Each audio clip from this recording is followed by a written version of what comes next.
So we're going to, this time, we can talk, we don't have time to get into the slides on this one because we're going to talk about a lot of stuff. We're going to talk about cardiovascular disease. The number one killer of Americans is cardiovascular disease. Our firefighter just left. The number one killer of firefighters is cardiovascular disease.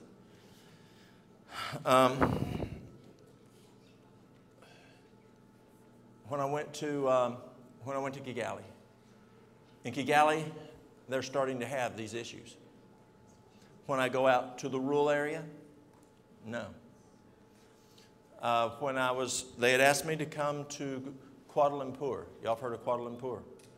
And teach all of their government health workers equal to our health department on a national basis, level, this information here to improve diseases, just like in Rwanda. It's an interest, I'll tell it because you're here. So I'm asked to go over and speak for 4 days. There's a meeting once a year on lifestyle health. And so the people there are ambassadors, they're Supreme Court justice, they're the parliament, they're minister of different agencies, and top non-GMO, non-government organizations. Yes, how do y'all say that? NGOs, yes, NGOs. The top leaders of NGOs. Well, I said, well, would you like me also to teach us that? But while I'm there, would you like me? They said, well, can you teach medical missionary stuff to people too while you're here? I said, sure, but it'd be better if we had people so we can teach how to work on people. So we did that. So we're doing the program, and in walks in the top person for the World Health Organization and the second in command for Ministry of Health. And that's where the left hand doesn't know what the right hand's doing. What are you doing here? Now in Rwanda, it's serious stuff. I mean, they got machine guns. They've got shotguns. Literally, I'd have no problem merely walking down the street at 1 o'clock in the morning. Ain't gonna be nobody messing with her. I mean, it appeared to be fully safe. And so I tell them I'd been invited, whatever, and I show them all of our labs and all of our trending and where we're taking vitals. And they then start interviewing everybody. And then they go have their exit powwow. You all know what I mean by exit review. Then they come back, and the second in command for health in the country looks at me and says, you ain't going back to America. Well, he didn't say ain't. He said, you're not going back to the United States. And I'm thinking, he could do that. He could do that. I bet you he could. And I'm thinking, what do I do? And y'all know I like a little humor. And I said, well, you're going to have to talk to my wife about that. And he just kind of smiles. That's all I get out of him. And I'm trying to figure out where he's coming from. He said, President Paul, you know, President Paul, he has a goal by 2030 to be Singapore of Africa. And he finds that our health is in the way. He finds that sick people take money, take productivity. When people are sick, it spends money that we need to use for building the country, not wasting it. When you have sick people, he said they don't work. And he said we are throwing all kinds of drugs at it. It's not working. He said we're throwing money at it, and it's not working. And he looks over at the person who's the top person for WHO for the country. He said, we have been trying to figure out a program to fix the problem for President Paul. He said, we found it today. Isn't that cool? Just this right here, this simple stuff. The outcomes were amazing. We had a lady come in 2 different times. One time I was there, both of them were at 400 blood sugar. Both of them are on insulin. Both of them on metformin. At the end of 14 days, both of them are off. Now, this is 2 separate times. Both of them are off their metformin. Both of them are off their insulin. Both of their blood sugars have been right around 400. One was at 124 and one was at 15. No meds. Isn't that cool? Isn't it cool what God does? And so that was fun. That's fun. So cardiovascular disease. Let me share a story on Mary Lou. So 2.5 years ago, Mary Lou, I'm noticing at night, I'm noticing when she's asleep that she's having some fine crackles and she's having some wheezing. And it's not good. So talk to a friend of mine, we get a chest x-ray, does a chest x-ray, I'm thinking pulmonary, something's going on.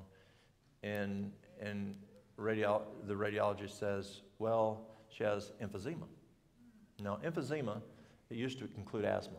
It doesn't anymore. That dropped out about 4 or 5 years ago. So it's either going to be emphysema or it's going to be chronic bronchitis. He said she had COPD. Her father had smoked a lot, and he figured that's what it was. So we start addressing pulmonary issues. But it gets worse and worse. And finally, she gets an echo. I take her back to, I call a friend, another doc, and I say, I need you to look at Mary Lou. Something's going on. So he goes and looks at her. Well, he's in the same system. He looks at the x-ray, and he looks at the radiologist report, and he says, yeah, it's probably just COPD. Sends her back to the office. He calls me before work is over. He said, Walt, I'm afraid she has what my wife had. Get her back here. His wife had died 2 years prior to with heart failure. He says, get her back over here. So take her back over. They run a bunch of tests. Her EF is 1015. Now, y'all know what an ejection fraction is. We're talking 1015. Now, is that good? No. They go in and they go do a heart cath. They say, well, it's probably just, we just need a stent. And I said, no, it's not regional, it's global. Something else is going on based on the echo. And he comes back out and he said, I wish it was a need of a stent. And he asks her if she's ever had this drug. It's a chemotherapy drug. And she said, yes, 44 years ago when she had leukemia. And he said, well, it's taking out your heart. She was told she had 1 year to live if she did nothing. We went to UAB. And the problem is she had no renal failure, she had no liver failure, she had no pulmonary failure, she had no hypertension. And so the meds that they wanted to give her, she couldn't use it. They actually took her straight onto the transplant floor when they saw what was going on at UAB. That was the acuity. And so they were actually looking at a heart transplant. At UAB, they said normally this drug, which is called, it's adriamycin, which they call the red devil. They said it can happen within 10 years. The longest UAB, University of Alabama at Birmingham, had ever seen was 24 years. She's 44 years. That finally it's taken out the heart. And they said, you broke all records here. They said, it's got to be your lifestyle. And so we started treating it naturally. We've now been over 2 years since we went down there, or right at 2 years once we went to UAB, since a little over 2 years since it was first diagnosed. And so the question is, can you change this situation with cardiovascular?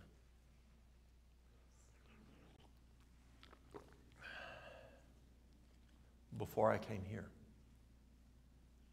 Yes, before I came here. Let me think. No, it was after I was here. After I was here.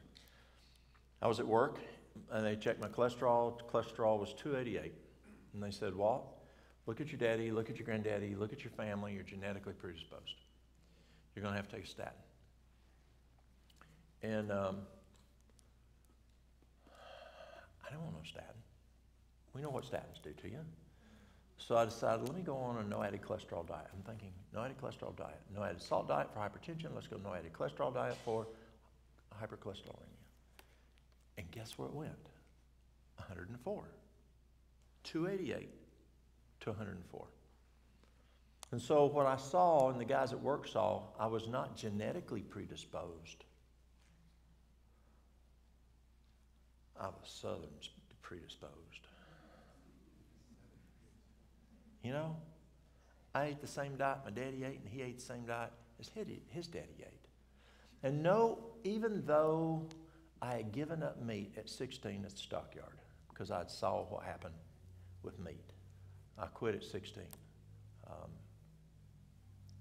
There's a lot of sick cows and animals that go through the stockyard. And because I was raised up on a dairy farm, my mama and my grandma wouldn't allow us to eat our own cattle.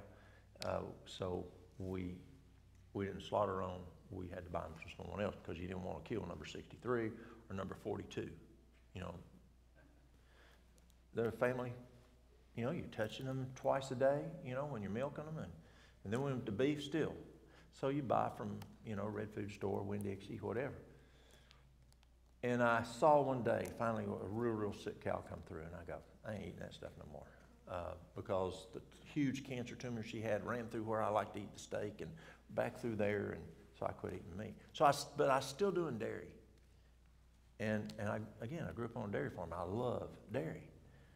Duh, past tense. And so when dairy went away, the cholesterol went from 288 to 104. But I ate dairy like a Southern boy. I mean, when Mary Lou and I got married, right before, I told her when we graduated from SMC, I said, when we can afford it, I want 6 kinds of cheese in the refrigerator at all time. Plus I want some extra crackers, several kinds of crackers. Because when I get home, I want to enjoy cheese and crackers. I enjoyed the cottage cheese, a lot of cottage cheese. I enjoyed drinking a lot of milk.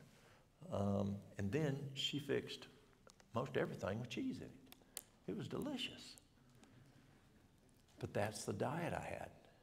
When that went away, hypercholesterolemia went away.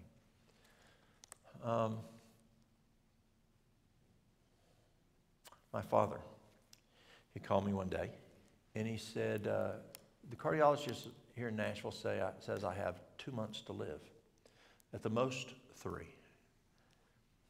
I said, okay, so let's do this program out of Duke University. Dad lived 1 month shy of 6 years. He died of COVID, or the complications of whatever. I don't know, because I wasn't even allowed on the campus. So I'm not sure exactly what happened. But he went 1 month shy of 6 years. No, he didn't get to where he needed to be. But when I asked him, I said, you know, are you bored of this program? And he said, yes. He said, but I get to see my kids and my grandkids and my great-grandkids. And he said, that's the most important thing to me. So here's a man that's supposedly to die in 2 months. And he lives right at 6 years. And he got sick from COVID, so I don't know exactly what happened, but that's when he died. Mary Lou was supposed to have been dead a year ago. And the last test she had, it showed a shrinking of the left ventricle. She had significant backflush of the mitral valve. And they told her she needed a brand new mitral valve, but she couldn't have a mitral valve because her EF was too low. If they put a new mitral valve in, then she couldn't, the perfusion wasn't strong enough to push blood through this new mitral valve. And she had to have at least 35%. So lifestyle can make a difference. It really can. So what do? Let's first look at hypertension. Hypertension is huge out there. And yes, you can do things, give people, you know, you can give them hibiscus. Y'all drink a lot of hibiscus over in your country? Not so much. They did in Rwanda. No, Yes.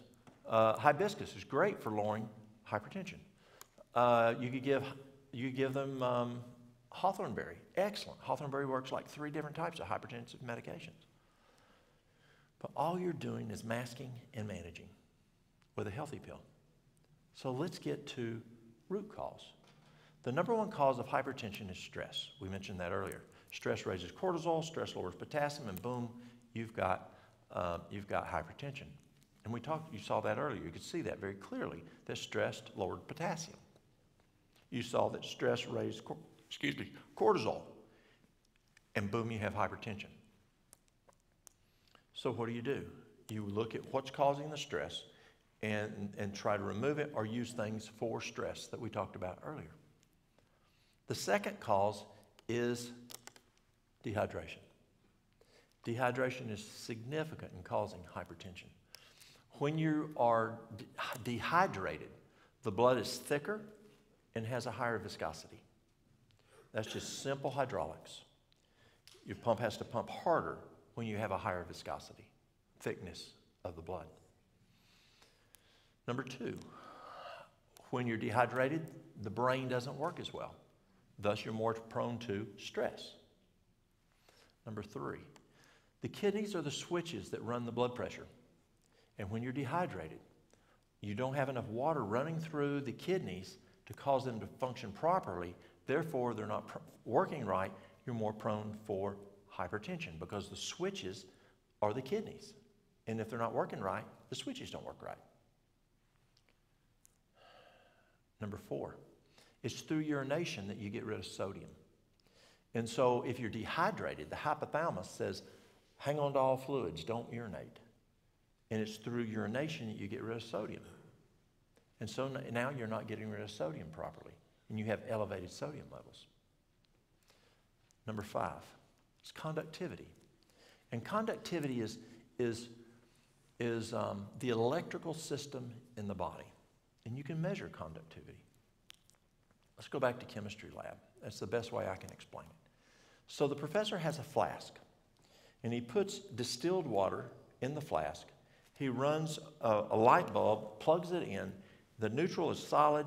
The hot wire is broke for a switch, but he just sticks it down in the flask of distilled water. Is the light going to come on? No, because you don't have any mineralization for the atoms to run across, for electricity to run across. So what does he do? He starts pouring in salt. And the more salt he pours, the brighter it gets because the salinity comes up. You have more mineralization, and now the light bulb starts getting brighter and brighter. Then he stops and he starts pouring more distilled water in there, and what happens? Salinity goes down, bulb gets dimmer. Do you see how that works? Well, that's how it works in our body. The electricity in our body, 2 major things that runs the electricity in the body. 1 is the amount of water you have in the body.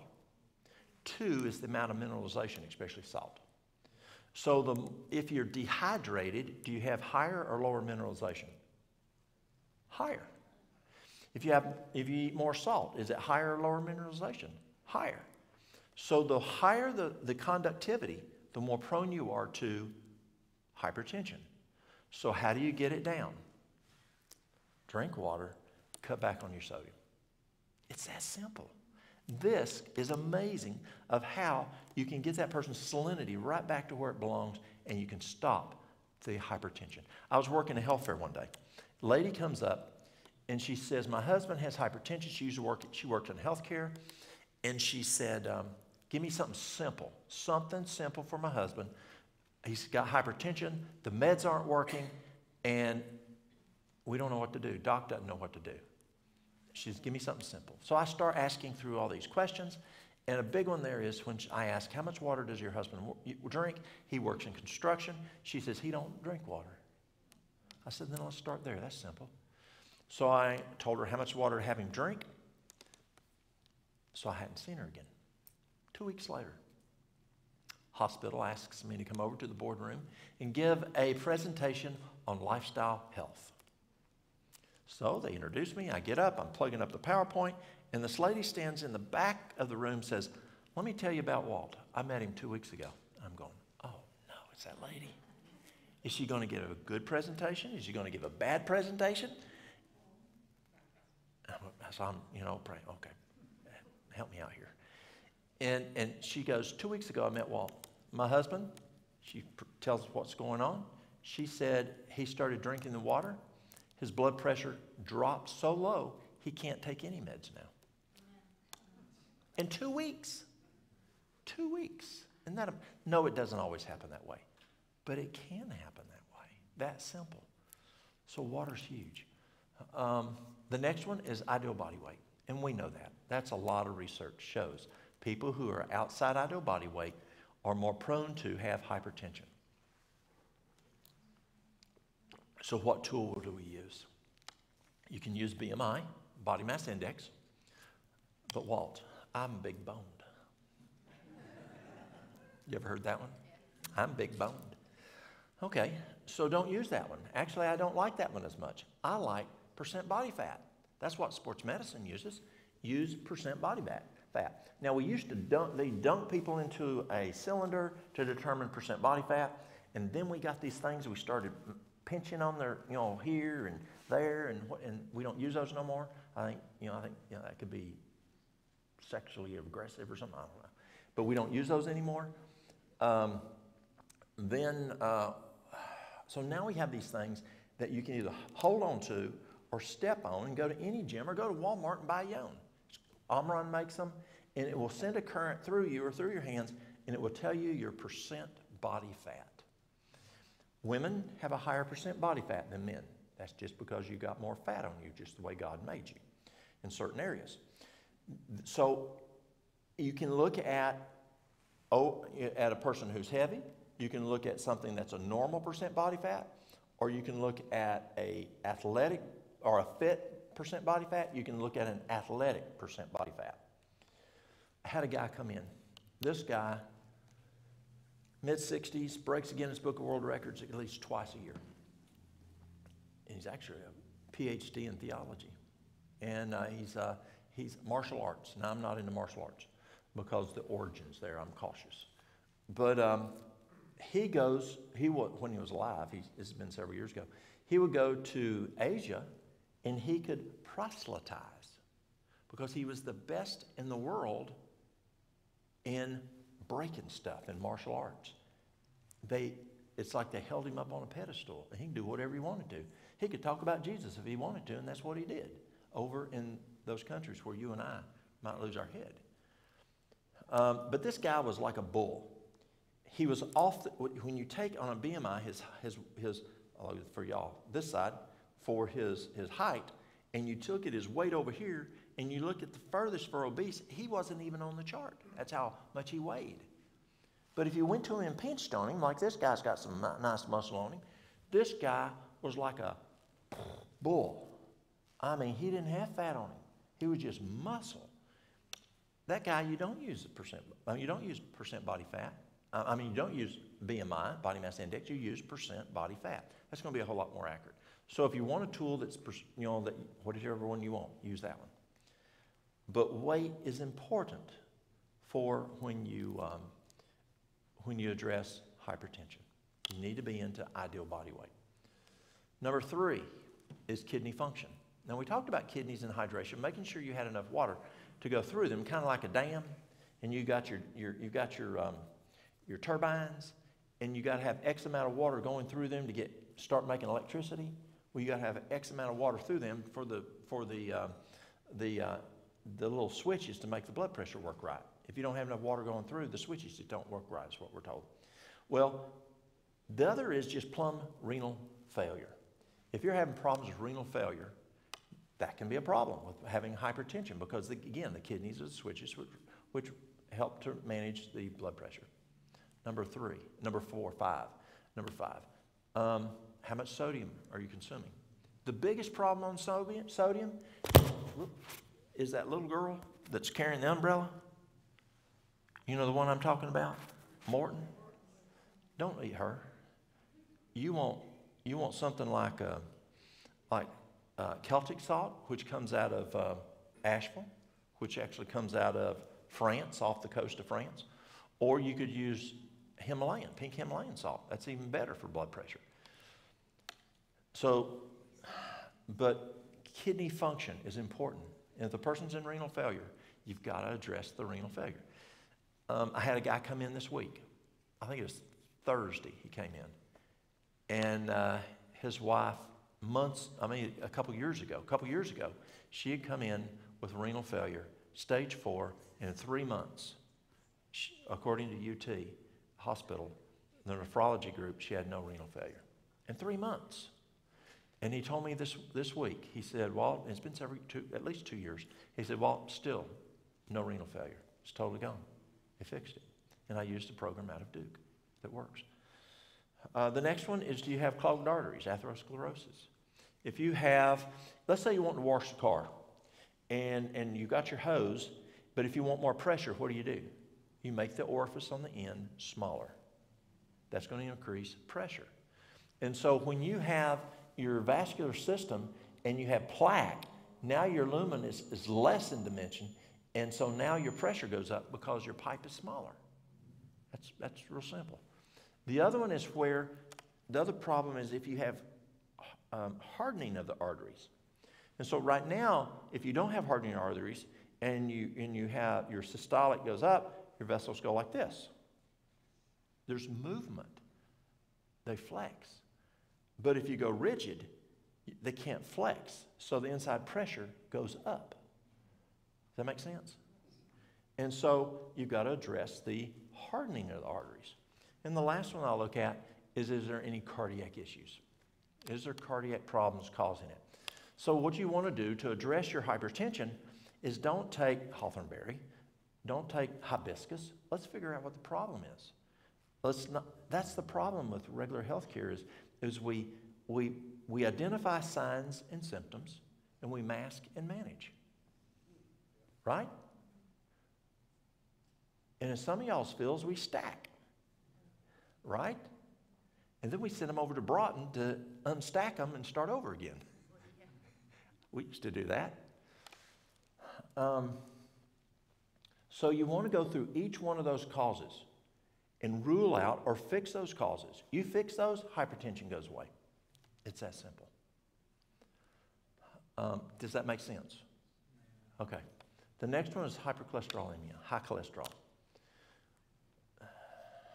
The best way to lower cholesterol is don't eat cholesterol. Now, how do you know if food has cholesterol?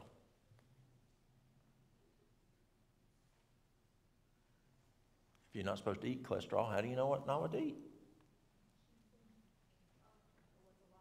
Pardon? An animal. If it's got a mama. If it's got a mama, it has cholesterol. It's real simple. You got to make it simple for me. So dairy has cholesterol. Meat has cholesterol. But it's not just those two. Those are the two big guys. But also, we were finding that when our patients would come in, their HDLs would significantly drop. And when your HDLs significantly drop, that can be an issue because your HDL is your cops, which gets the bad guys, the LDL, puts handcuffs on them and takes them to jail. So you don't want too much droppage, though you expect some reduction in HDL when you have total cholesterol come down when you change to a whole food plant-based diet. But ours was significantly lower. So we started looking at it. And the only thing, and as I compared us to UT, to Wildwood, LCA, Lifestyle Centers of America, Weimar, the biggest thing is we used a lot of cashews. So I told dietary to discontinue all use of cashews in the kitchen, in the dietary department. Now, why did we use cashews? Makes it taste good, doesn't it? Oh, yeah. I mean, it's richer. Remember those mashed taters that has cashew milk? Sure tastes a whole lot better. Yeah, cashew gravy, cashew loaf, cashew. Our next session, HDLs are normal, right where they should be. We did well for 6 months. 6 months, we started seeing those numbers dropping again. And what happened? We started using cashews again. And now we know we can read it in literature that cashews can lower HDL. Ooh. We also know that a low vitamin D can lower HDL. So you got to keep your HDL where it belongs. Now here comes the bad part.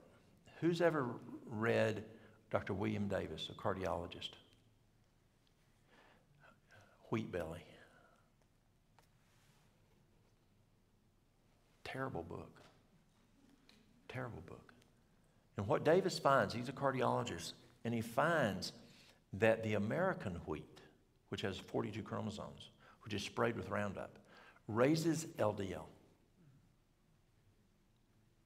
But he finds that the European wheat has 14 chromosomes, 16 chromosomes, that's not sprayed with Roundup, does not raise LDL. Isn't that huge? Yeah. So if you're trying to figure out your cholesterol, take a look. Cut out the dairy, cut out the meat. Still not working? You may have to take a look at your cashews. Cashews are okay, just not every day. Moderation. But the other is, take a look at your wheat. You may have to go to brown rice pasta. You may need to go to millet flax bread. If you can't get it under control with those things, there's something called Cholesterol Pro. Cholesterol Pro, it's by now. First month is 2 capsules twice a day. Thereafter is 1 capsule twice a day. Raises HDL, lowers LDL, even lowers triglycerides. It's a good tool. Another one is Listerol. Listerol, which is made by the company that makes Alimed, which is a tremendous, tremendous product for the immune system. Listerol comes out of it's by a company called Allison Internationals, which is out of England. It's another good tool that we find lowers cholesterol very well. Red yeast rice. I don't like red yeast rice as much. More people are familiar with red yeast rice. But red yeast rice is a natural statin. It's a natural statin. Anytime you use a statin, you have to add what? CoQ10. And this is how NASA explains it. You've got a tree. If you hew around the tree, what happens to the tree? Dies. You bark that tree plumb around, that tree's going to die. So the physicians have found, and I learned this from a physician who was also an astronaut at NASA. And he said, physicians know to have compliance, or to get, no, that's not the word to use, because he's not getting compliance. In order to get the cholesterol down in his patients, telling Mr. Jones to quit eating animals is probably not going to happen. Right? I like my bacon. I like my steak. I like, they're not going to do it.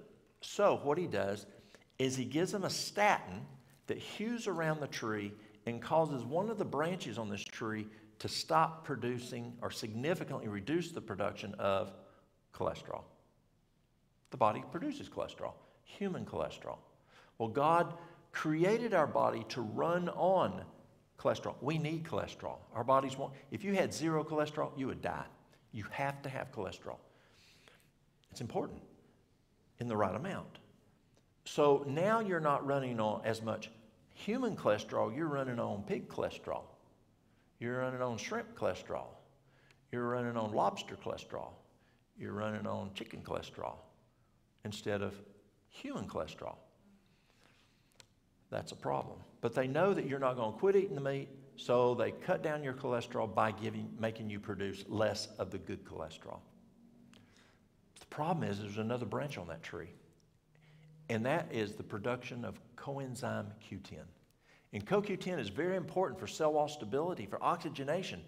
It's huge. And now instead of living in a block house, you're living in a straw house. Your cells. You've got to have CoQ10. The body makes CoQ10. But now you just shut it off or shut it down because you're now taking a statin. And so if you're taking a statin drug, your doc better be giving you better be giving you CoQ10. Because you're going to have some health issues without CoQ10, especially cardiac.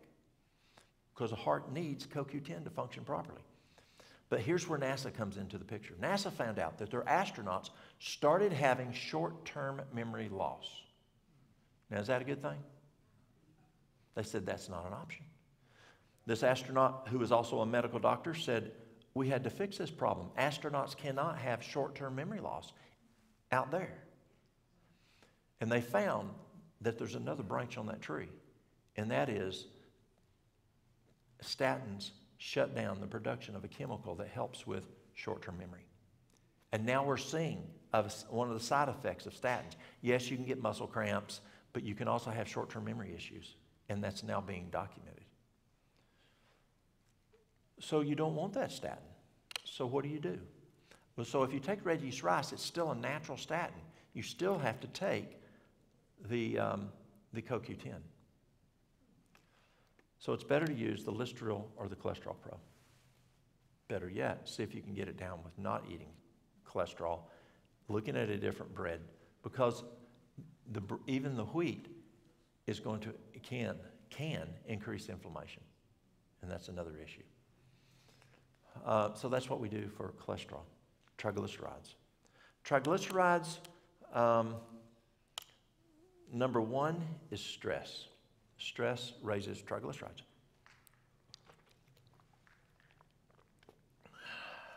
Is there a lot of stressed people? Can you see why we have high triglycerides? Number two is sugar will raise triglycerides. What's a major sugar out there that we see today? Pardon? Okay, and what sugar is in soda? A lot of them. High fructose corn syrup. High fructose corn syrup is huge. It's in from ketchup to even some bread. It's sugar. That will raise triglycerides. In the American diet, the standard American diet, is there a lot of sugar? There is. It is estimated, this has been probably 6 years ago, it is estimated the average American, if you take all the sugar consumption, this does not include high fructose corn syrup. If you take just the others, the average American, this is maybe more towards 6 years ago, was consuming at that time 150 pounds of sugar a year. That's a mess of sugar. That's huge.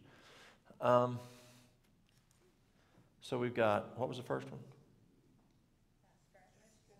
Stress. Number two, sugar. Okay, number three is oil. I do different programs, and I did a program one time. This one was just a 5-week program. We draw labs at the beginning, we draw labs at the end. As a whole family came through, and this little girl, she was 14 years of age, from Colombia, South America, and her triglycerides were way high. Oh, they're high. And so I asked the mother these questions. I knew she was total vegetarian. She was homeschooled. Mom said she had no stress. Mom said she didn't allow her to have sugar. I said, does she do oil? She goes, yeah. Any of y'all have a husband that when you put something on the table, it don't matter how you fix it, he still puts a little salt on it? You know what I'm talking about? Well, this little girl, didn't matter what Mama fixed, she'd put a little olive oil on it. And I said, okay, for the next 5 weeks, no oil. None. No oil, unless your mom puts it in. And we drew her labs in 5 weeks, and her triglycerides were normal. It's just she was eating a lot of, and you know what kind of oil it was? Olive oil. You say, oh, olive oil is fine. Well, moderation. See, I used to think moderation in all things, but I found that moderation in all things is not an option. Moderation in cocaine is not an option in my house. Moderation in moonshine is not an option. So it's total abstinence from the bad stuff and total moderation, and then moderation in the good stuff. Like reading your Bible. Should we have moderation? Should you spend all day long reading your Bible and not do any work and say someone else should be feeding me? Not at all. Moderation. Do we need to read the Bible? Do we need to do good things? Yes. Do we need to drink water? But can drinking too much water kill you? It can.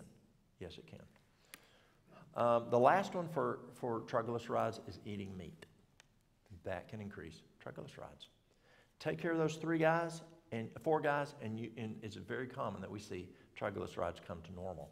We can see triglycerides come to normal 3 to 4 weeks, usually 3 to 4 weeks. You can use Cholesterol Pro. Cholesterol Pro will help with triglycerides, bringing them down, but I would rather take away the cause. See, if I have a piece of, if I have my arm, and I'm going and I'm rubbing it with sandpaper, and she goes, honey, let me put some medicine on it. And I stop and she puts some medicine on it, and then when she leaves, I go to rubbing it again. And then you go put some medicine on it and you leave, I go to rubbing it again. Is it going to heal? Not till I stop rubbing it with the sandpaper. And so you got to get rid of root cause.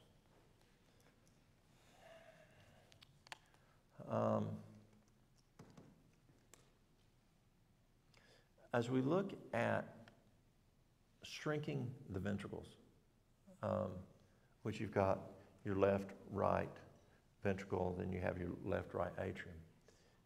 They can be enlarged. And what do we do to shrink them if they're enlarged? The best thing I have found is Duke University, Dr. Walter Kempner, and I've talked about him several times today. And exercise. Who's heard of John McDougall?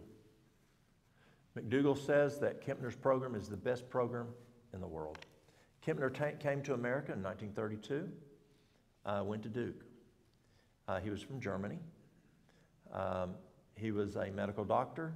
He was also PhD, and I want to say it was biochemistry, and that was the big difference, was his science background. And he was over in Germany and basically got kicked out of Germany by his parents, his family. And they said, you need to go to America now. And he goes, it's not anything. Nothing's going to happen. There's some weird thoughts, but it's going to blow over. Not a problem. He was Jewish. He lived. His parents kicked him to America. So he come here in 32. 33, he started doing this program, some research, and McDougall says it's the best program for reversing cardiovascular disease in the world. And I find it's very, and that's what I teach in Rwanda, is Kempner's program. Here's what it is. We use it, Kempner started it for malignant hypertension. Malignant hypertension. We don't even see that hardly anymore, do we? Malignant hypertension. Then he found it also worked for diabetes. Found it also worked for renal failure. Found it worked for just general heart health altogether. I've seen numerous times stage 4 renal failure go to 0 renal failure in 3 months to 4 months. It's amazing. That's how I found it. I was out at, who's our ASI folks? Who goes to ASI? I was out at ASI in California, and I met a guy there that said he could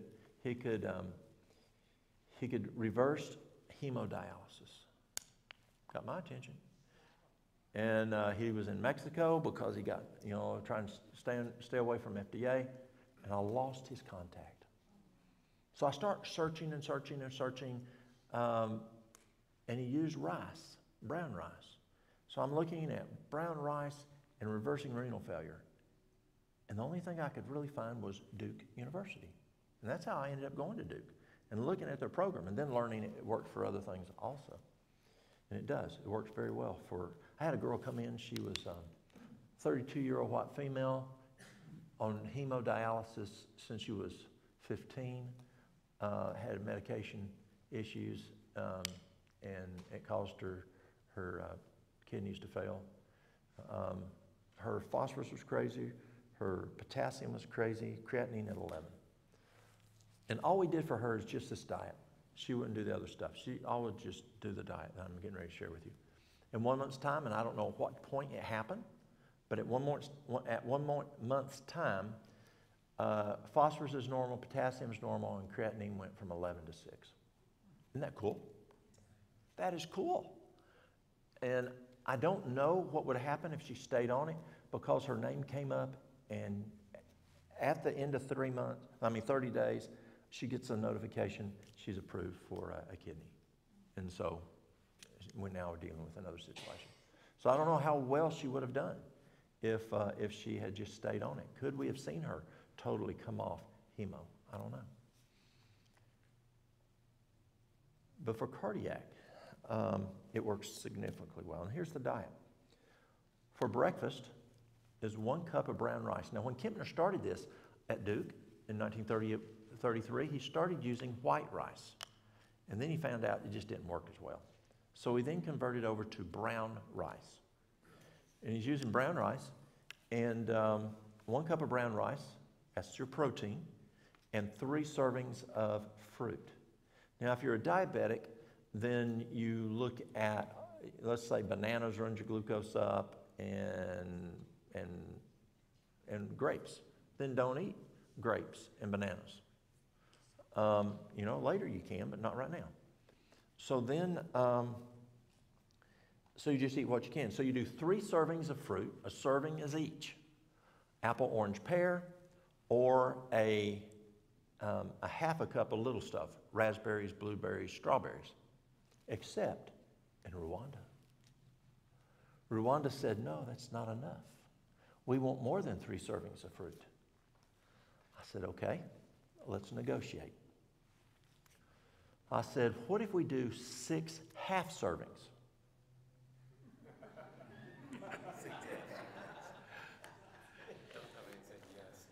They said yes. Now let me tell y'all, if you think you've eaten good fruit, go over to Africa. Those guys have food that it's like you open up a whole new room. Tree tomatoes. Whoa, those are amazing. Those little, I know we got little bananas here, but their little bananas are really good. And jackfruit here is nasty. It is. Papayas are nasty, but you go over there, it's delicious. The mangoes. I mean, we got okay mangoes, but they got delicious mangoes. And they just were not willing to do just 3 fruit for breakfast. Well, let's negotiate. So we did 6 half servings. And they made it real pretty. They took, I remember one day I'm sitting there and this lady, I forgot what her position was. She's some highfalutin lady there. We're sitting there and she looked over at me and she says, Walt, why are you people in America just so bland in color? I said, what are you talking about? She says, you just wear grays and browns and blacks. She says, you need to dress in color. You know what she's talking about, don't you? And they wanted that plate it was beautiful, y'all, with all those 6 kinds of fruit in there. And I know that the more you want to keep it down to not a lot of variety, but you negotiate sometimes. And so it was just beautiful with all these colors. And then in the middle was 1 cup of brown rice. And they were on it. I mean, they were so happy to eat that. It was good. That's breakfast. Dinner. Now, dinner for some people is when? For some people, it's supper time. But for country folks, it's the noon time. Do you know where lunch came from? If you go back and read back in medical journals, back in the 1800s, it says lunch is unhealthy and we should not eat lunch. So the question is, what is lunch? So here's what it is. Prior to the American Revolution, wife's at home, husband's at home, working on the farm, wife fixes husband big breakfast. Wife's at home, husband's at home, wife fixes husband big dinner. Do you have a Thanksgiving lunch? Do you have a Thanksgiving or a Christmas lunch? No, you have a Thanksgiving dinner, a Christmas dinner. Dinner means big meal. Then supper, husband comes in off the farm, wife fixes big meal, it's supper. So when the American Revolution, the American Industrial Revolution took place, husband leaves the house and takes a little sack to work. See, they had a word that they called lunch, and lunch meant between meal snack. Little meal is what lunch meant years ago, little meal. Where dinner means big meal, lunch meant little meal. And so they would have you know how we have bedtime snack? It was called bedtime lunch back in the 1800s. If you ate between meals, you had a lunch, not a snack. So because wife sent husband to work with a little meal, they called it lunch. And then they came home. Well, now she's fixing him a bigger meal because he come home, he's hungry. So that bigger meal went to dinner. Isn't that interesting how it changed? But why did it happen to us farmers that we grew up on a farm? Because Granddaddy and Daddy didn't go to the factories. They stayed home. We were still eating dinner at the noontime. So, for dinner, Kempner did a nice big old salad. Nice big salad. Vegetable salad. But no dressing, no oil, no dairy, no meat, no salt. No dressing, no oil, no cheese, no dairy, cheese, and no meat, no salt. But he would allow them to just squeeze some lemon on top of it. If from South America, you squeeze some lime on top of it, or Central America. I negotiate. Men, there's a problem with that many times. I want more than that. Okay, what if we do, how about salsa? You want to do salsa? Let's do a low sodium salsa. I can do that. So sometimes you have to negotiate. That's the noon meal. A nice big old salad and 1 cup of brown rice. Brown rice is the protein. Now, Kempner did supper the same as breakfast. 3 servings of fruit and a cup of brown rice. At Duke, I met a lady there who lost 200 pounds. If you go to Duke, that program is $13,000 for your first visit. Your next visits are half that price. Once a quarter, you go back. But don't y'all have that in the house? Y'all got fruit at the house? You got brown rice at the house? You got salad at the house? You got brown rice again? Now, here's another problem Africa had with me. They wouldn't eat salad. Do y'all eat salad in Kenya? No. They weren't going to eat no salad. So again, they made it real pretty. Took that big old plate, put brown rice in the middle, and then they had all this raw fruit going around it. Just like for breakfast, they had raw fruit. They had raw vegetables around it. It's beautiful. So you negotiate. The other thing we negotiated is they weren't going to miss a meal without avocados. But you ain't supposed to mix fruit and vegetables. We ain't going to mix. We're not going to do it. It ain't happening. We are eating avocados. Okay. Sometimes in Rome, you got to do as Rome. But it was very successful. Very successful. And what's cool is they're doing this program in Kigali. We do 5 of these a year, and I don't even go now. They're running like a greyhound and having extremely good success. They monitor these people they come in for 2 weeks in-house every day of the week. Sabbath, we do Sabbath school, we do church, and they go home. But Sunday through Friday, we do a full program. We're out walking every 4 times, like Kempner said, got to walk 4 times a day. They're in bed by 3 o'clock. We teach classes. They're there for 2 weeks, but they stay on this program for 3 months, or until they have a normal ideal body weight, they have a normal glucose, they have a normal morning fasting, they have a normal blood pressure without any medications. If you get a person coming in that weighs 450 pounds, are they done? Are they usually finished by 3 months? They're not at ideal body weight in 3 months. So they stay on it until they're at ideal body weight. Anything else in cardiovascular? But that's what we find. We find when we do that, what are some of the supplements we do? We like hawthorn berry. If you're having, say, ventricle issues, mitral valve issues, hawthorn berry is tremendous. Hawthorn berry has a half-life of 4 hours, so you need to do it 4 times a day. And you're wanting to do 1 capsule to 3 capsules 4 times a day. You can get even more aggressive. You want magnesium. Magnesium to bowel tolerance. If you can tolerate 1,500 milligrams, that's good. That's good for the heart. CoQ10. You want to do CoQ10 4 times a day, 100 milligrams each time, at least. 100 milligrams 4 times a day. Now, there are times we get more aggressive, but that's just normal. Magnesium and divided dose. You're more prone to bowel tolerance if you do it. But you may have a person who I've had people at 400 milligrams have a loose stool. So do what they can to whatever the bowels can tolerate. But there's another really cool tool that a friend of mine, he's a physician out in Washington, taught me. And that is magnesium oil. Y'all know what magnesium oil is?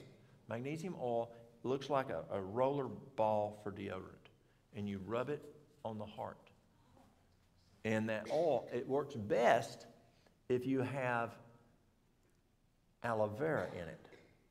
Because magnesium oil of itself can sting like a bunch of, it feels like a bunch of centipedes running all over you. And so the aloe vera, you don't feel it as much.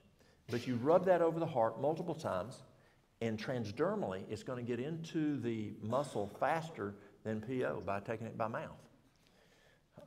Just like you would for restless leg. You can rub the magnesium oil on your leg, and it's going to get in there a whole lot faster. Or let's say you're trying to sleep. You can rub the magnesium oil on your feet. You can go to sleep a whole lot faster. My buddy out in Washington, when his patients have angina, he just has them rub magnesium oil on their chest instead of using nitro. And he finds good success. Instead of using nitro, you can use cayenne pepper. That works really good. Under the tongue, cayenne extract under the tongue, and that works for angina also. A caution.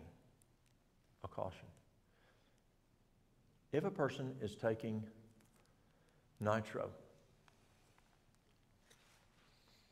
and they're taking Viagra,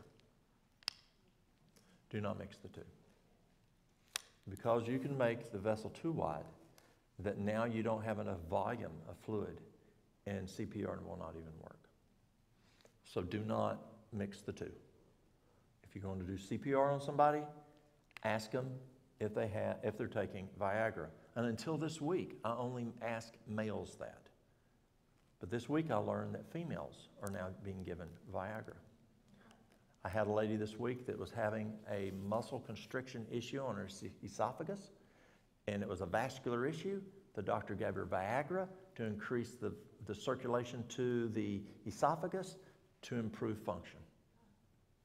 So male or female, make sure they're not taking Viagra if you're going to give them nitro. Because it can be, you can do CPR, you can do your AED. It's not going to work possibly because there's not enough volume. Anything else, Mary Lou? What did I miss? Anything? Mary Lou's more the expert on this, on cardiac now. Anything? There's some other herbs. You want to share some other herbs that are good out there for the heart? We just found out about the Lily of the Valley. Lily of the Valley. You mentioned hibiscus. Yeah. Talked about hibiscus. Oh, yes. You have your L-carnitine. Yes, that's right. I didn't mention L-carnitine. L-carnitine is very, very good.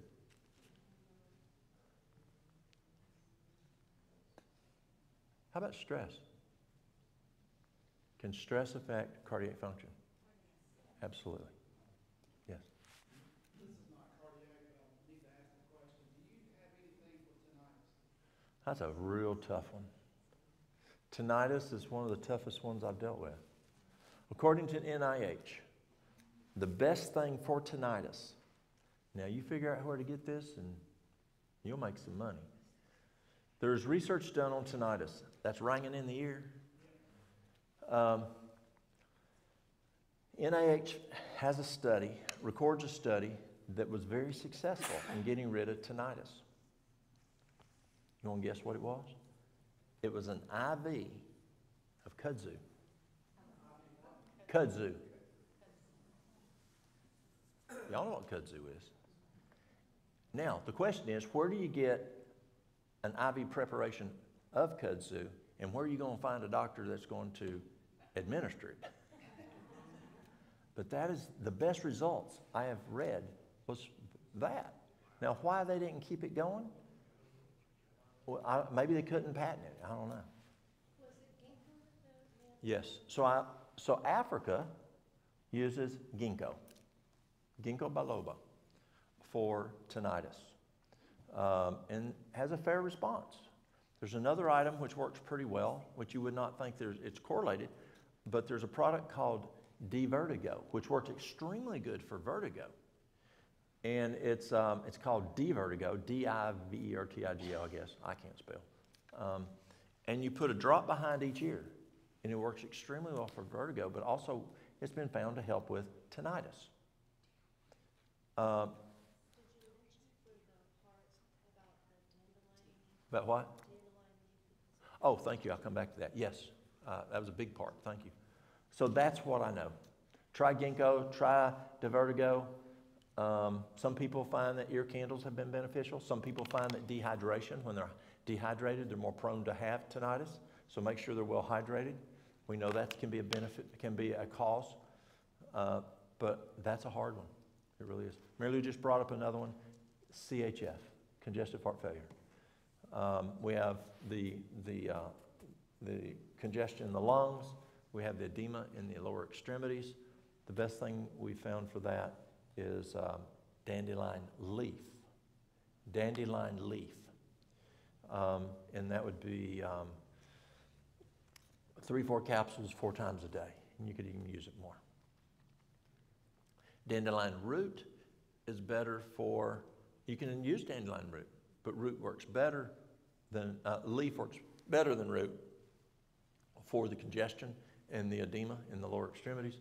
Dandelion root I use more for liver issues and kidney issues. So if you're having renal issues, use corn silk and dandelion root. And for kidney issues, use milk thistle and dandelion root. Yes, thank you, Mary Lou. I forgot to mention the congestion. What about heart palpitations? Heart palpitations, yes, thank you. The best thing I found for heart palpitations is a couple things. One is hawthorn berry, magnesium. Magnesium's huge for that. Potassium could be an issue there. Another one is I found to be beneficial is iodine. 12.5 milligrams of iodine, Lugol solution. 12.5 milligrams of iodine. Yes, iodine can be very beneficial there. Now, this is cool, y'all. This is cool. Most of y'all are outside of childbearing age, but you got young'uns that are. This is really cool. So there's a study done here in North Carolina, and now Germany is replicating the study and finding, they're using a higher dosage and finding even a higher outcome. This is so cool. Oh, wait, you're still in childbearing age. But here's what they did. 12.5 milligrams of iodine during pregnancy. 12.5 milligrams of iodine during pregnancy. Lugotab, iodoral, ithroid, those are a Lugol solution, or Lugol type. And the pill seems to work better. The liquid is usually about an hour and a half effect. The pill is about a 12.5-hour effect. So during pregnancy, especially the first 2 trimesters, just like folic acid, during pregnancy, 12.5 milligrams of iodine. When the mother then starts breastfeeding for 2 years, go to 25 milligrams iodine. When the baby starts to chew, the baby does 3.125 milligrams until the baby's at least 3 years old. This is cool. Research shows the average IQ on those children is 10 to 15 points above the mother's IQ. That's huge. That's huge. Now, Germany is finding that they're doing 25 milligrams during pregnancy, 50 milligrams of iodine during breastfeeding, and I'm not sure what they're giving the child to chew, but they're even having better outcomes. It's new research with Germany, so we really don't know those numbers yet, but preliminary, they're doing better than even us. Isn't that cool? Now, we know the FDA knows something about this because they're telling mothers who are childbearing not to take fluoride. Fluoride inhibits the absorption of iodine. And they're finding that babies whose mothers use fluoride, it can affect cognitive function in those babies. And so they're telling the mothers, do not use fluoride toothpaste, do not use fluoride water, because it can affect cognition. And what happens is, for thyroid, and even for the brain probably, I'm not sure there, I'm hypothesizing there. But I know for the thyroid, when the thyroid absorbs iodine, how it absorbs it, chlorine, fluoride, and bromide clog up. They're smaller, higher in the periodic table. And so you could maybe explain this better than I, but you can't absorb the iodine properly for the thyroid. And how that's working for the brain, I'm not sure. But so we know that for cognition, we also don't want those mothers using fluoride or chlorine. And the problem with chlorine is not just the water you're drinking, but I read a study just 3 years ago, that you can actually get more chlorine from taking a hot shower than drinking chlorinated water, because you're breathing in that mist. And you understand that from respiratory. 20 times more. Yeah. And then bromide. Now, where's bromide? That's a dough enhancer. It's a dough preservative. So we're getting that in our wheat. It's also in soft drinks. And it's in a lot of food. Anything else on cardiac? Yes? So for the iodine, would it also work if you consume more like seaweed? Your counterpart in Japan, your female counterpart in Japan, consumes 13.7 milligrams on average of iodine a day. The average American woman consumes 0.125 milligrams of iodine a day. And they're getting it from sea vegetables. Now, this is also really cool, y'all. I mean, this is really cool. Now, the IQ thing is real important to me. But this one also is cool. A female who takes 12.5 milligrams of iodine a day, not quite up to your Japanese counterpart at 13.7 on average, but you significantly lower your risk of breast cancer and tender breast syndrome. And so iodine is a big causative issue for breast cancer, according to research actually done out of North Carolina. It's actually out of North Carolina. Now, this is cool. On the iodine, there for the kids, the county that the study was done, initial study was done, the superintendent of the school system went to the clinic and said, what are you doing to these kids? And they said, we're having menses in the school system. And it was a smaller community in North Carolina. It wasn't Charlotte. It wasn't, or especially it wasn't, more brainy like in your Durham and that area. So we were dealing with a bunch of genetic issues there. But they found that these kids were getting menses. And that county didn't have normally menses. And is numerous. And that's what they found out, because they found that none of the kids knew each other. They were different schools. Parents didn't know each other. It was just the families all went to that same clinic as a family practice. Interesting.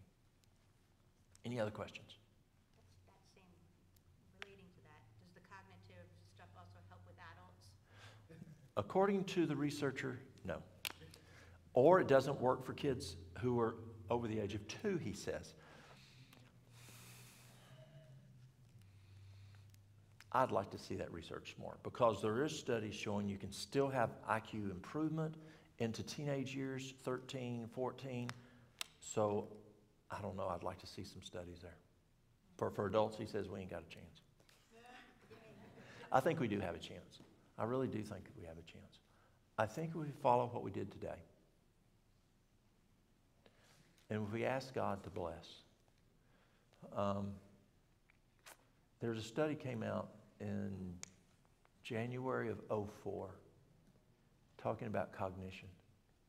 And it said that we can improve cognition and prevent declining of cognition if you'd read this book. They would never say this today. And this was mainstream media. This was like CNN media that was presenting it, ABC, NBC. It came out in January of '04. And if you read this book, it can improve cognition and prevent reducing of cognition. And guess what book it was? Pardon? The Bible. Yeah. They wouldn't admit that today. I don't believe they would at all. And yes? I just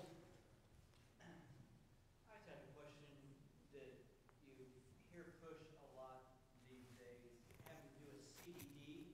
Yes. How does CBD affect people? What is the purpose of it? My son could explain that a lot better because he's researched that more. And so I get him researching things that I don't have time to look at. But I would not touch CBD for 5 years. A good friend of mine, a surgeon, he was the top surgeon in Philadelphia. He was also a very good trauma physician at night, made a lot of money. And then he went into lifestyle medicine. And he kept telling me of the benefits that he was having using CBD. And I just kept blowing him off. Good friend of mine. And I didn't really get in and look. And so after 5 years, I finally said, does it make you stoned? Because that's what I'm concerned with, cognitive. And he says, no. And he just started laughing. And he goes, no, it doesn't. He says, if you use the lower, he says, and you can use CBD that's not even from hemp. You can get it from, I think it's corn. You can get it from, oranges. I think it comes from oranges. And you can also get it has no THC at all. I said, okay.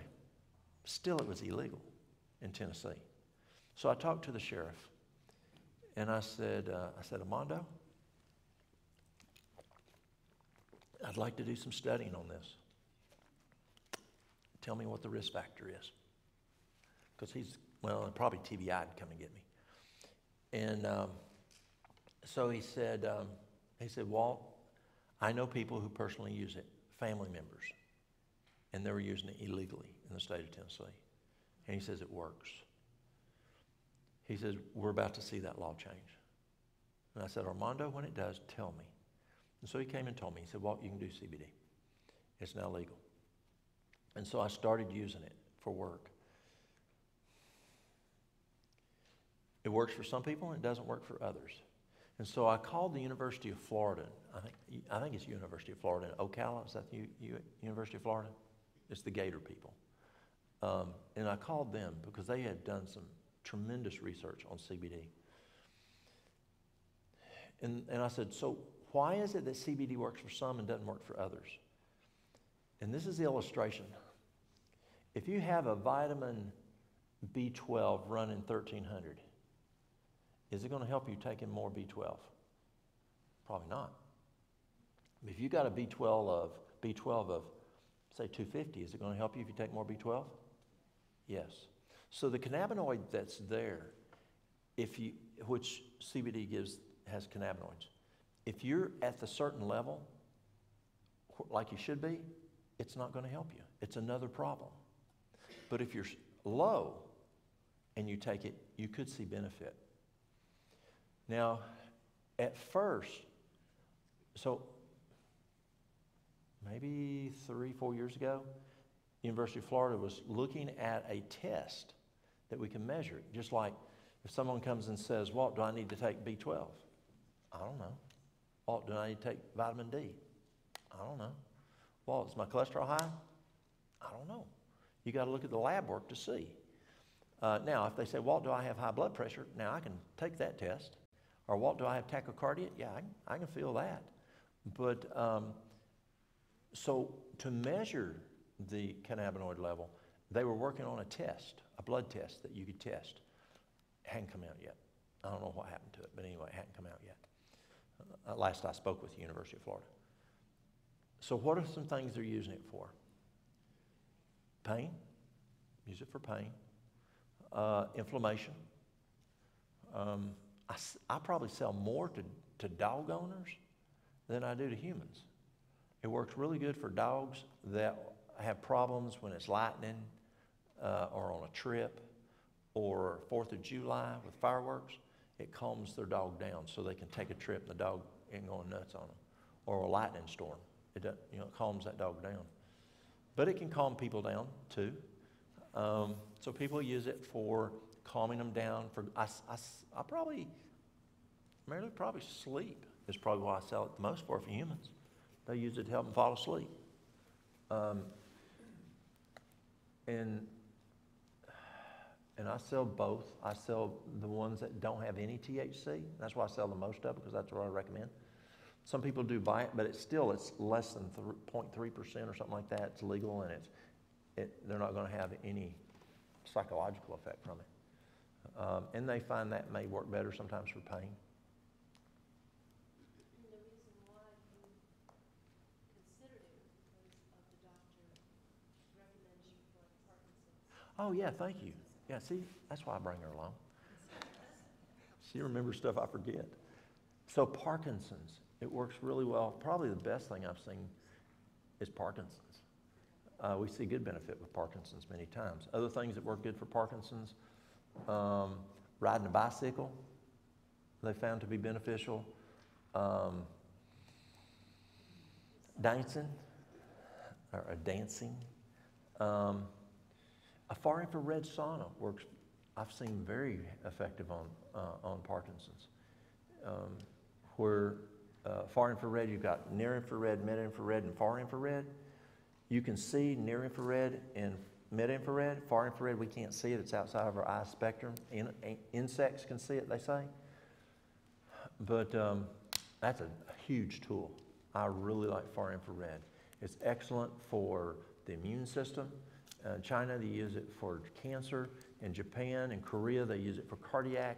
It increases the nitric oxide. It's perfusion. For Mary Lou, she had an EF of 10-15.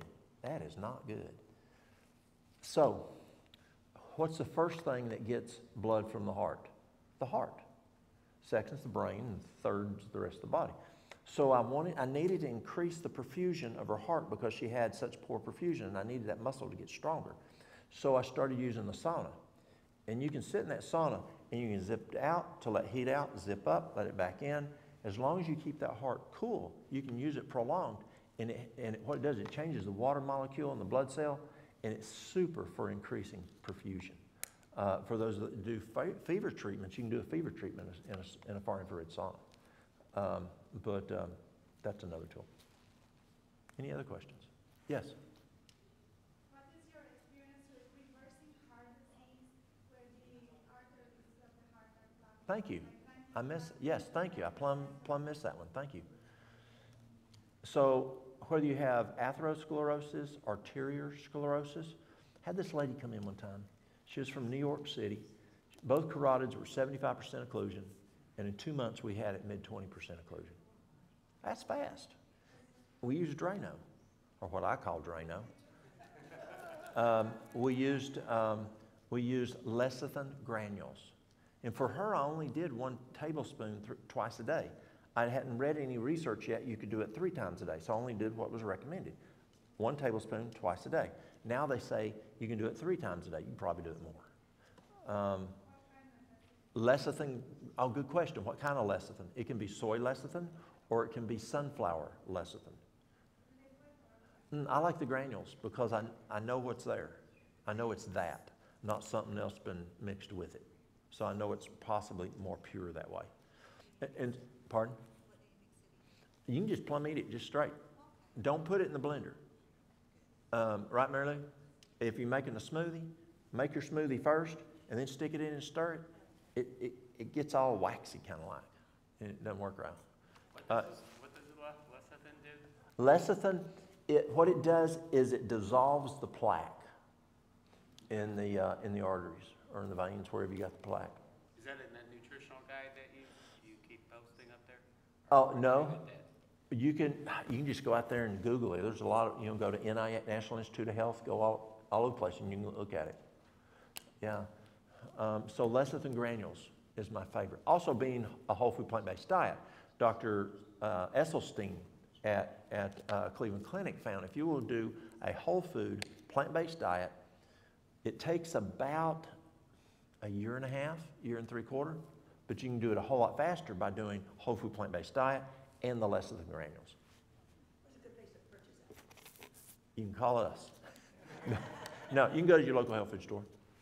Yes. Have you had any success with like thyroid cancer? Let's talk. Well, they had a question first. Well, it had to do with the lecithin thing. Does garlic contain any lecithin?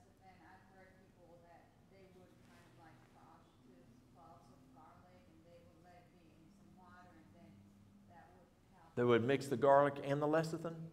No. Oh, they just use garlic. Garlic's phenomenal. It really is. You can do just, say, 4 cloves each meal. You can either eat plumb raw or you can steam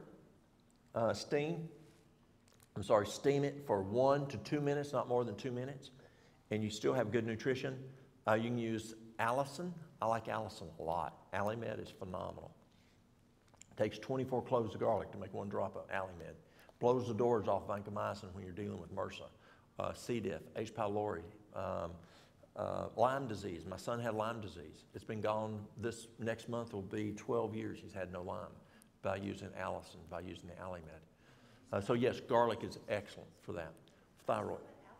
Allicin, like the woman's name, I guess. I don't know, A-L-L-I-C. I don't know. I can't spell, y'all. Okay. Alimed is A-L-L-I-M-E-D. Now, that's powerful. Literally, it works better than vancomycin. I've seen MRSA that's vancomycin resistant. That's God that caused it to work. But I've seen vancomycin resistant Staph aureus totally gone with just using allicin. It's huge. So are you saying that's good also for the atherosclerosis? Yes, it is. No, it can also help with atherosclerosis, yes. It's more costly. I'd go with atherosclerosis, I'd do a whole food plant-based diet. Better yet, I would do the Duke diet. That's more aggressive. It's huge. And then do the lecithin, yes. Thyroid function. Just let's talk thyroid function first. Because when you have a cancer of an organ, you want to strengthen that organ. And so then you also want to deal with the cancer. But let's talk about strengthening the thyroid organ. Number 1 on thyroid, there's 3 no's. Number 1 is no fluoride, no chlorine, no bromide. Why? They inhibit the absorption of iodine, and iodine is critical for thyroid function. And iodine can really be beneficial in fighting thyroid cancer and other cancers. The other is wheat. Again, Dr. Davis's research found that wheat, the American wheat, which is the 42 chromosome, can affect thyroid function. So I would go plum gluten-free. The things to strengthen the thyroid, number 1 is iodine. If they have cancer, it depends on what's their TSH. Are they hypo or hyper? As long as they have a TSH, say, above 0.5, now it's 0.4, some there are saying 0.35 or 355. But definitely if it's above 0.5 or definitely above 0.1 or 1.0, you can easily do 25 milligrams, possibly even much as 100 milligrams, because they fight breast cancer with 100 milligrams of iodine. Iodine's important for thyroid function. Number 2 is zinc, somewhere between 30 to 50 milligrams of zinc, but then remember you got to take the copper, 3 to 5 milligrams of copper. The next is selenium, 200 to 400 micrograms of selenium, very important for thyroid function. Then L-tyrosine, somewhere between 500 and 1,000 milligrams of L-tyrosine. And B2, B3, B2, the vitamin B2, you want somewhere between 250 and 500 milligrams of B2, somewhere between 500 and 1,000 milligrams of B3. B2 and B3 together help the body to absorb the iodine even more effectively, the thyroid absorb it. And then this is another one. Stress is big, but something I'm learning more on thyroid that I'm concentrating more on now and that is adrenals. Blown adrenals affects thyroid, as many things, but it can definitely affect thyroid function. And so look at what's going on with the adrenals. Stress blows the adrenals, big one to blow the adrenals. You can use things like Adrenasense, which has ashwagandha. What else, Mary Lou?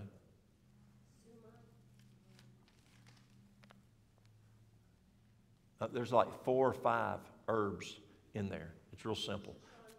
Shishandra, yes. Another one great for the thyroid, for the adrenals, is nettle. And y'all got stinging nettle here. Stinging nettle, take a quart of water, bring it to a boil, turn it off, put, say, 1/4 cup of nettle in there, let it sit overnight, strain it. It's great for female hormones. It's great for allergies, but it's also good for the adrenals. Super for adrenals. Also, it's good for osteopenia, osteoporosis, because it's packed with calcium. It's a good source of calcium. Now, that's what I do to strengthen the thyroid for cancer. My first response is, I don't know. The reason is I use about 3 pages of things for cancer, and I'm going to tell you what those are. But I don't know what to do. What you do is you take those 3 things and you pray. God knows the situation, and you say, God, which one of these do you want me to do? And truly I find people who are living. The cancer's plumb going away.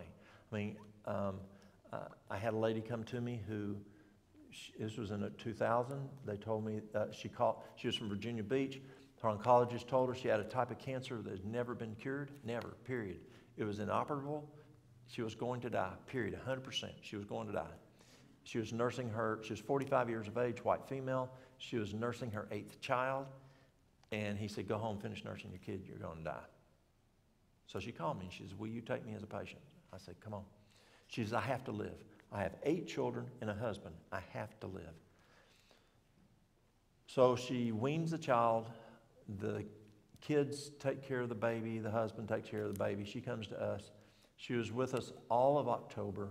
No, correction. She called me in October. She was with me all of November and Christmas until, she went and did home for Thanksgiving and came back. And then Christmas, she went home. She went to her oncologist. There was no cancer. Totally gone.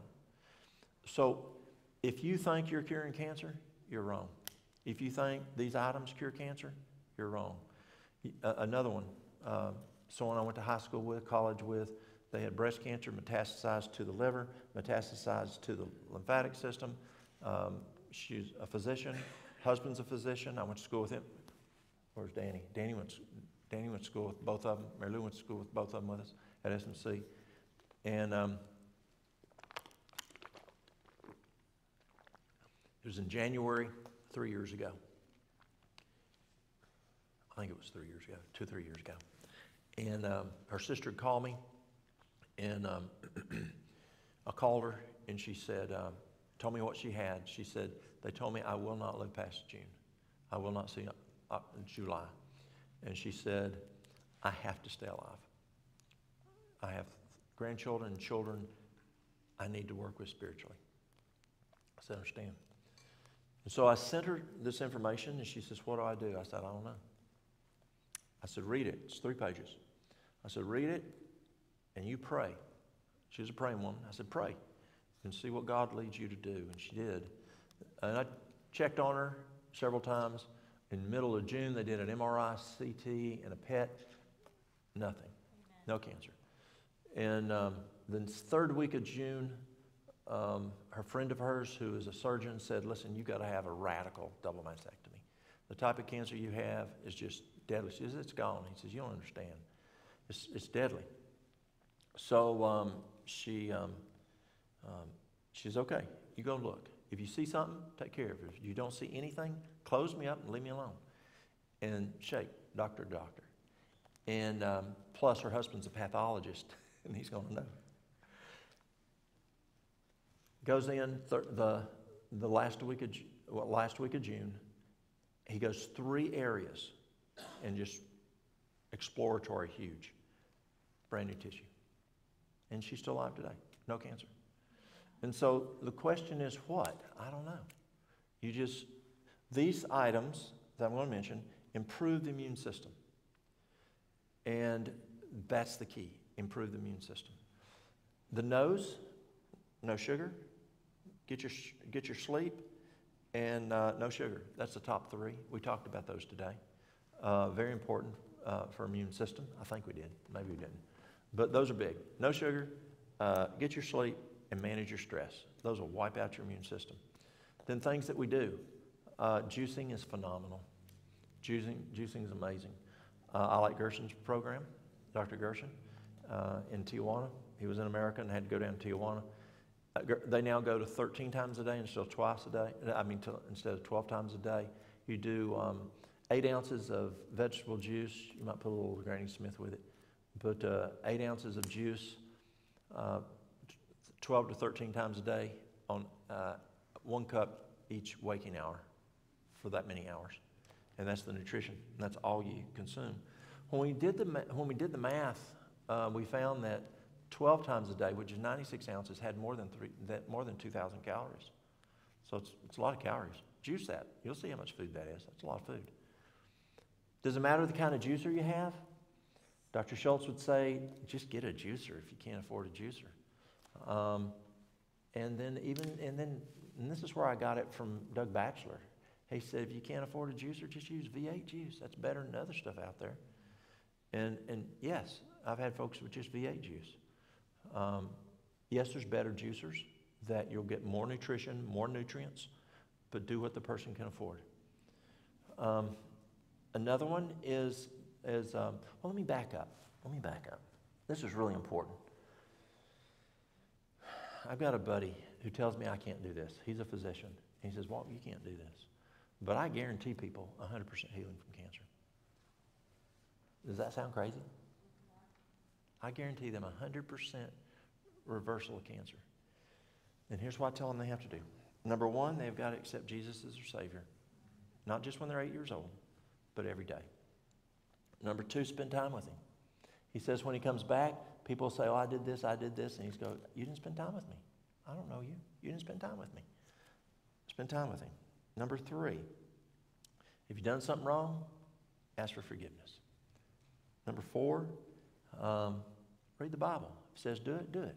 If it says don't do it, don't do it. People tunnel vision too much on cancer, and they're solely only looking on these last few years here at earth. Let's say you're 65 years old and you have cancer. What, 20 years? At the most, you got 20 years? You've got eternity. So focus on fixing the eternity stuff. Don't forget these, but don't just tunnel vision on these. Yes, you need to work on these. Don't just say, oh, God, just take care of me. God gave us a brain. He gave us natural remedies. Do something. But don't only tunnel vision on this. Don't lose situational awareness. That's what kills wildland firefighters. They lose situational awareness. And, look at this and this together and work on them together. That's huge. Another one is fever treatments. Dr. Thomas at Loma Linda said the fever treatment, that's where you get in a bathtub, but you can also do it in a far infrared sauna, we found. But a fever treatment, he found, would increase the white cell count 7-fold. Well, I didn't believe that, so I had our nurses draw labs. Guess what? 5 hours, peaked 7-fold. Dr. Harold Cherney, remember Dr. Harold Cherney? Eden Valley, the little book, Natural Remedies Encyclopedia. He found it didn't come back to normal until 3 days.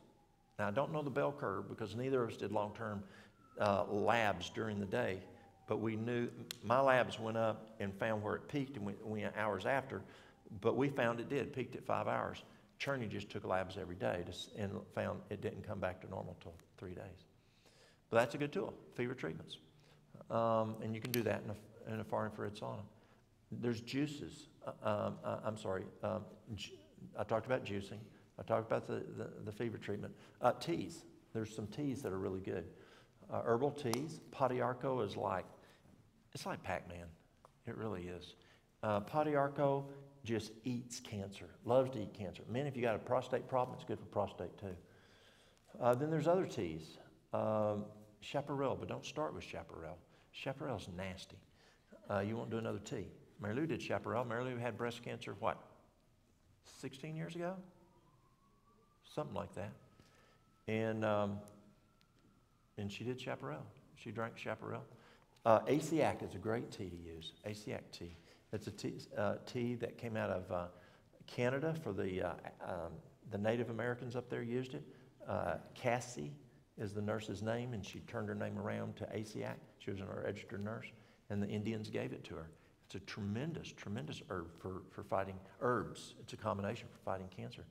You've got burdock root. You've got calendula. You've got red clover. Some folks are concerned about red clover because of estrogen. Dr. Agatha said, don't worry about it. It actually helps with it. There's other herbs. Wormwood? Pardon? Wormwood? Wormwood, yes, wormwood. The stuff you put on your tooth. Clove. Clove kills cancer. Yeah, yeah. So there's all kinds of herbs that are cancer killers. Garlic kills cancer. So you can use those teas. You also can take those teas and make an enema. And you then transdermally absorb that, you absorb it through the colon and can get it into the body and use those same teas if you want to do enemas. People don't do enemas no more. You can do poultices. Mary Lou did, you can do a poultice on there. You can do activated charcoal. You can do a castor oil pack. Or you can do the different herbs. You can poke. Poke's a great one. You can drink the poke. Y'all know what poke is, don't you? Poke's poisonous. The first 2 teas are poison. The third tea you can drink. So you take a piece of poke the size of your thumb, put it in a pot, put a quart of water in there and boil it for 20 minutes. Throw the water away. Put another quart in there, boil it for 20 minutes. Throw that water away. The third one that you make, you can drink that. And then you take the root and you take a cheese grater and grate it. And then if you want to hold it together a little bit better, take some psyllium powder and put a little poke tea in it and then make it together and you can make a hamburger patty and apply that to the thyroid, to the breast, whatever. Poke tea is, poultice is excellent for cancer. And how do you know which one to use? It's real simple. You ask God which one to use. And I'm telling you, you think I'm crazy, but I'm telling you that's it. When I talk to people in the South, they kind of get it. When I go out to other states, when I go to Canada, when I go to other places, they look at me like you're stupid. No way. They don't understand. They just don't understand. And so you can use poultices. Poultices are great. You can also use a bentonite clay poultice for the thyroid. That's a good thyroid poultice is bentonite clay. Yes? Just two different clays. I probably, and that question was asked of me a couple of weeks ago. I was speaking at a school, and I chose the bentonite, which the professor was much more educated in this area than I was, and the professor agreed bentonite would be their choice. Yeah. If you go to South America, if you go to Asia, they use a lot of clay in your lifestyle centers, and this is cool. If you have an asthmatic attack in Asia, they'll strip you from the waist up. Then they take stinging nettle and they'll whoop your chest and they'll whoop your back. Can you imagine how painful that'd be? And then they will, once it will stop the asthmatic attack, and now you're on fire. And then they'll dig a hole in the ground and put you in that clay and bury you up to your neck. And that pulls the sting out. Now in South America, they don't bury you, they just put mud all over you. And it works. Vitamin C is another good one. Again, vitamin C has a half-life of 30 minutes. So you can do IV vitamin C, or if you don't, you can go to bowel tolerance and you look and see how much a person can tolerate. I had a lady that she could tolerate 50,000 milligrams a day without loose stool. I didn't go any higher. My brain's getting tired, I'm sorry. And I didn't go any higher. And but you go to bowel tolerance where let's say it's 30,000 milligrams, and she gets a loose stool.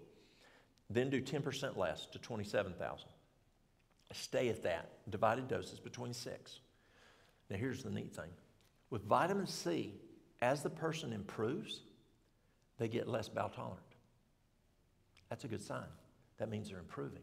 So if they get loose stool again, then you say, we see improvement, possible improvement. And so then you figure out what bowel tolerance is, and you may keep cutting back 10%. You can add MSM with it. Do MSM 30 minutes before you do the vitamin C, and it tends to open up the cancer cells better to absorb the vitamin C. You can put trace minerals with it. Another good one, this is really good, is food-grade hydrogen peroxide. Now, regular hydrogen peroxide is poisonous. It's got a stabilizer that could kill you. So you get food-grade 35%. And what you do is, when we're attacking cancer, now it's the best thing I found for like candida, candidiasis, you only go up 1 drop a day to 25 drops, 3 times a day.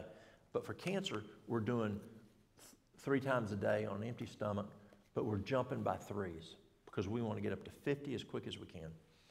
Some people go up to 175 drops 3 times a day. That's a lot. You're going to get sick. Some people are 70, 50, 100, but I don't recommend over 50. So what you do is you take almond milk and you put 3 drops 3 times a day, your first day. You increase by 3 drops each day. So it's 3, 6, 9, 12. When you get to 50 drops, stay at 50 drops, duration of the cancer. If you get sick, which you could, nauseous, chemotherapy makes you nauseous too. But if you get nauseous, say 30 drops, 3 drops, then you can just say, that's all I can do. You know, stay within what you don't want to make that person sick all the time. And so if they can only tolerate, say, 27 drops, then stay at 27 drops. It's better than no drops. And that, it's just a carry, usually 5-6 ounces. Yeah, you can use water, but we found that it can get really nauseous, and the almond milk seems to work better. And even with that, sometimes we'll add ginger, we'll add aloe vera to help calm it down. What else? Oh, so Mary Lou has breast cancer, and it would go away to half the size of a pea. It would come back up. It would go away. We just couldn't plumb get rid of it. So I had a friend of mine. He was at the store. He's a German physician from Germany. He's back in Germany. And I said, Sam, what can I do? I can't get rid of this thing. And now we're back up to almost the size of an egg again. You could palpate. And he goes, sting her, in his German voice. Sting her. I said, huh? He goes, sting her. I said, okay, what do I do? Because I wanted her to live. We had 3 kids at home. I didn't want her to die. And so I said, okay, what do I do? And this guy was a very good physician, used natural medicine in Germany, Austria, Switzerland. He says, here's what you do. It has to be a cancer that you can palpate, you can feel. It ain't going to work in the brain. You can't palpate that. So here we have something we can feel. And he says, take a bee, and I had bees at the time, and you know them tweezers you use to pick out dates out of the box? Them plastic ones? That's what he used. And so I'd take her out to the beehive in the morning before going to work, and he says, sting her 14 days. How many times? He said, sting her 3 to 5 times, distally, 1 inch around. So you go distal 1 inch, away from 1 inch, and either do it 3 times or 5 times. Leave the stinger in for 30 minutes, pull the stingers out, put B-propos. You're not going to write that down now. You're done. I'm out. So I said, okay. So that's what we started doing. And the next morning, before we went to work, I took her down to the beehive, and I'd pick them up, and I would sting her, and she would cry. And I'd wait about a minute, and I'd sting her again. Now, what did I do first? Yes, don't forget that. That's the most important. Did the bees do it? No, God does the healing. So, but what happens is as the body reacts to that and starts sending healing stuff to that area, it also gets rid of the cancer. So he said, how many times? 3 to 5. Well, I wanted her to live, so I did 5. And so I stung her 5 times for 14 days. Leave it in for 30 minutes, pull the stingers out, and I put bee propolis. Now later I asked Sam, I said, Sam, was it the bee propolis? Pardon? Bee propolis. Mm-hmm. And then at night, use a bee propolis salve. I said, okay, this is years later. I said, okay, Sam, help me out here. Did the bee propolis, did it have a lot to do with it? He says, no, it just kills any infection. And that's why he used the bee propolis. And he was a big bee man. Guess what happened to that tumor? It shrunk right down and went away. And it hasn't come back. It's been gone now, what, 14, 15 years? Something like that. Yeah. You use the stinger on where the tumor is or just anywhere on the body? No, it has to be 1 inch distal away from. Okay. So if you got a tumor on the breast, I don't know about doing it around the thyroid here. That's awful close to the throat. And so I would not do it for that because I don't want to cause anything to cause them not to breathe. So I would not do bee therapy there, bee sting therapy there. Anything else on cancer, Mary Lou?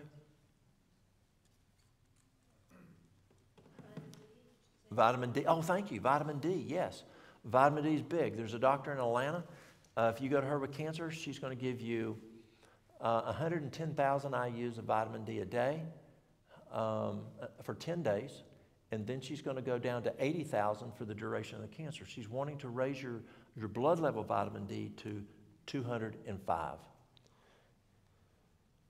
Now, people say, Walt, you can't do that because they might get kidney stones. Her response to that is, I can deal with kidney stones a whole lot better than I can stage 4 cancer. It can, that's rare. It can cause kidney stones, but that's rare. Even more rare, it can give you an arrhythmia. Just monitor it. Usually it doesn't. But that's another treatment, is vitamin D. At least get it to 100. Yes? There also, they use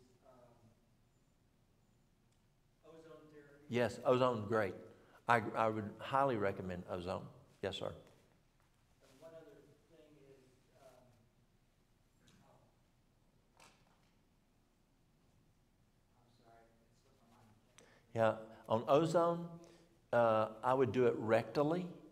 And for female cancers, I would do it vaginally, both rectally and vaginally. You can use the ozone, and you can drink the ozone water. Yeah.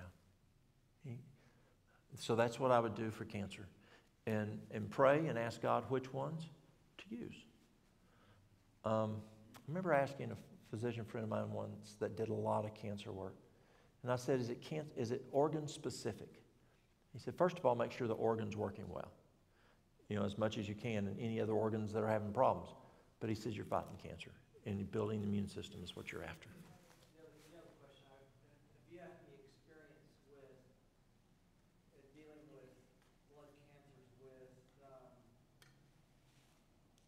curcumin? We've heard. Curcumin is very good. I use it a lot for inflammation. So I would recommend it, yes.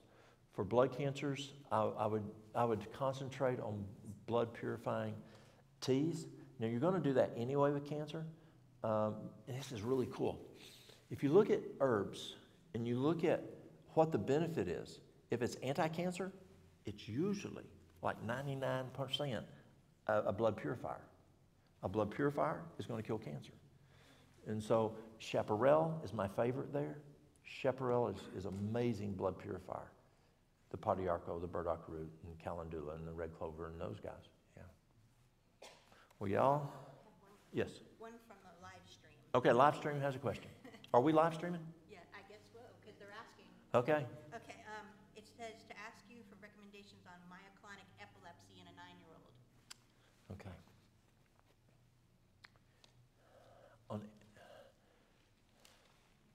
Do they have seizures? Yes. Okay. Grandma, petty ma? I, Grandma. Okay. yeah, I don't know. Okay. Put your seatbelts on, y'all. Are you ready for this? I was in a care plan meeting one time, and we get in a patient that has epilepsy, and they have a history of grand mal seizures. And they don't use that word anymore, but we know what that one is because they used it so many years. And so we care plan the patient. We're going on to the next patient, and our nursing director says, who had just moved here from Romania, she said, but you didn't say anything about biting their finger. Biting their finger. Biting their finger. And I said, what? And she said, you didn't say anything about biting their finger. And I said, we don't do that in America.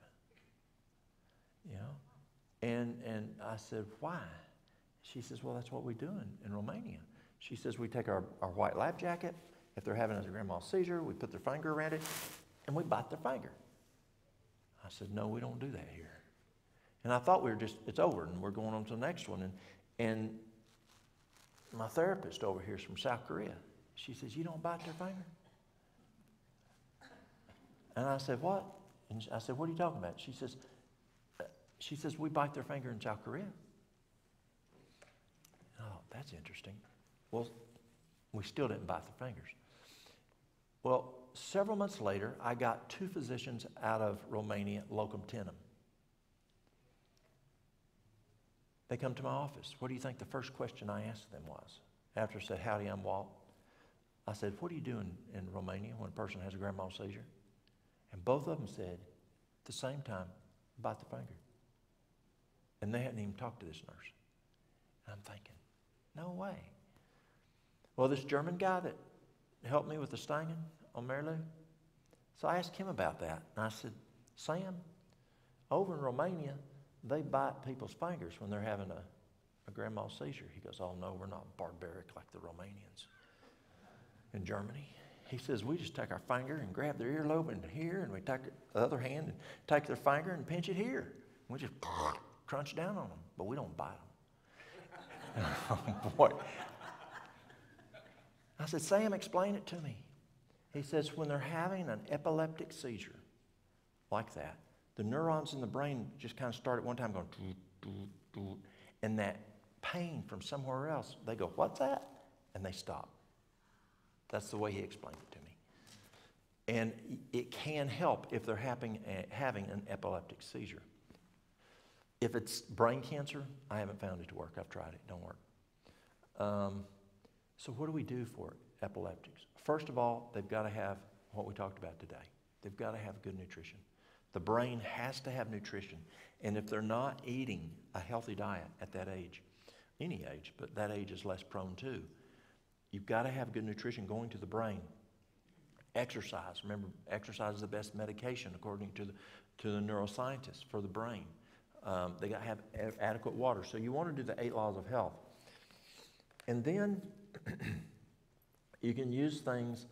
I've got a guy who's now has been well over a year, epileptic, no seizures, no grand mal seizures. He's a contractor. He's falling off the roofs, falling off of ladders, and we use something called Copaiba. Who's heard of Copaiba? Copaiba. Some people say Copaiba. Copaiba. Copaiba comes from the Copaiba tree in Brazil, and it's usually 30 to 50 years old that they drain it. They kind of get the sap like maple syrup. It just flows a lot faster. And then they tap it. They're very cautious and take care of that Copaiba tree. And Copaiba is amazing what it does for any type of seizure type or tremor type or anything like that. And you can do 2 drops under the tongue twice a day. You can probably even get by with 3 times a day, what we're learning now. And it works phenomenal for seizures. What a lot of times brings on seizures is stress. Stress is huge. And so you want to go back and see, is it nutritional? Is it lack of sleep? Is it dehydration? You know, what's that root cause? And then making sure that nutrition's there, but the B complex, the lithium orotate, the magnesium can help with the stress, and then the copaiba. Also, what's been found, some people is CBD oil, lobelia. Lobelia, the mountain people call it lobelia, and you do, depending on the weight, as much as 30 drops for an adult, say 2-3 times a day. Lobelia has been found helpful also. But the key is you want that child to not get to that point where you're treating the seizure. You're trying to prevent it with nutrition and what the body needs. The copaiba is a great tool for that. CBD can be a good tool, and the lobelia can help prevent because it's an antispasmodic. Be careful, lobelia. It works like Ipecac if you give too much, and so it's a spasmodic. Yes, ma'am. Okay, you said that the copaiba can also help with tremors. Does that mean it can help for Parkinson's as well? It can, yes. Or essential tremors, yeah. Yes?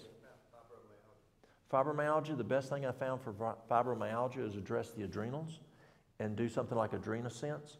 And if you address the adrenals, many times fibromyalgia will go away.